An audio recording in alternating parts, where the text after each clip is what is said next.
Hi అండి, అందరికీ నమస్కారం. నేను మీ కృష్ణ. వెల్కమ్ టు మన భారతం. పెహల్గావ్ దాడి జరిగిన తర్వాత చాలామంది రియాక్ట్ అయ్యారు. మన సెలబ్రిటీస్ కూడా కొంతమంది రియాక్ట్ అయ్యారు, కొంతమంది కాలేదు.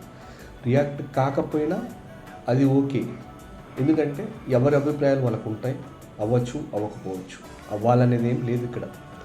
కానీ అదే మనం ఆపరేషన్ సింధూర్ అని చెప్పేసి ఎప్పుడైతే పాకిస్తాన్ ఉగ్రవాదుల మీద దాడి చేయగానే మన వాళ్ళు ఎలా రియాక్ట్ అయ్యారో మీకు తెలుసా? ఒకసారి చూద్దామా?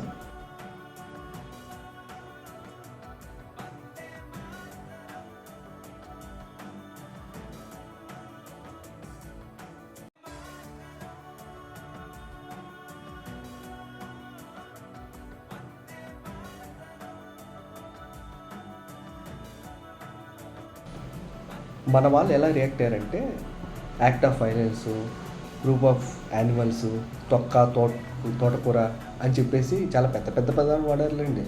అందులో దేశభక్తి ఎక్కడా కనపడలేదు. ఎందుకంటే ఒక్కరు కూడా కనీసం జై భారత్ అనో భారత్ మాతకి జై అనో ఎక్కడా మెన్షన్ చేయలేదు. కేవలం జస్ట్ నేషన్ అంటే ప్రతి ఒక్క దేశానికి ఆ నేషన్ ఉంటుంది.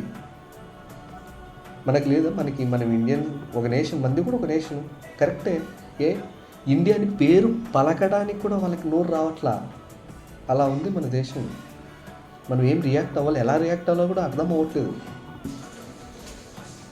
పాకిస్తాన్ వాళ్ళు ఆపరేషన్ సింధూర్ మీద ఎలా రియాక్ట్ అయ్యారో తెలుసా? వాళ్ళు దేశభక్తిని ఎలా కనపరిచారో తెలుసా?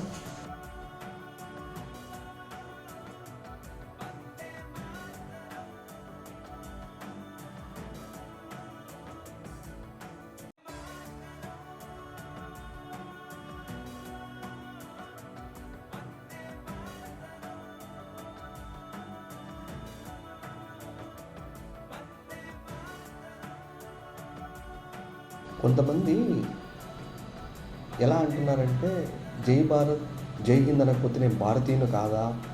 అదేమన్నా రాజ్యాంగంలో రాశారా? రాజ్యాంగంలో రాస్తే చెప్పండి, మేము చేస్తామంటున్నారు. ఆదర్శం కూడా చూసేయండి. ఇంకా పూర్తి చెప్పను, ఎందుకు అనట్లేదు నేను చెప్తాను. పూర్తి చెప్పను. జై భారత్ అని, లేకపోతే ఇలా ఏమంటారు, వందే మాతరం అని, మా తెలుగు తల్లి అని, లేకపోతే భారత మాతకి జై అని, ఈ స్లోగన్స్ అన్నవి ఎక్కడి నుంచి పుట్టుకొచ్చాయన్నది నాకు తెలుసు. ఇవేమి రాజ్యాంగబద్ధమైనవి కాదు. రాజ్యాంగంలో ఇదంటే వాడు భారతీయుడు లేకపోతే కాదని రాజ్యాంగం చెప్పలే ఎక్కడ. ఇప్పటికైనా మారండి. మనం ఎవరిని సెలబ్రిటీలుగా చూస్తున్నాం?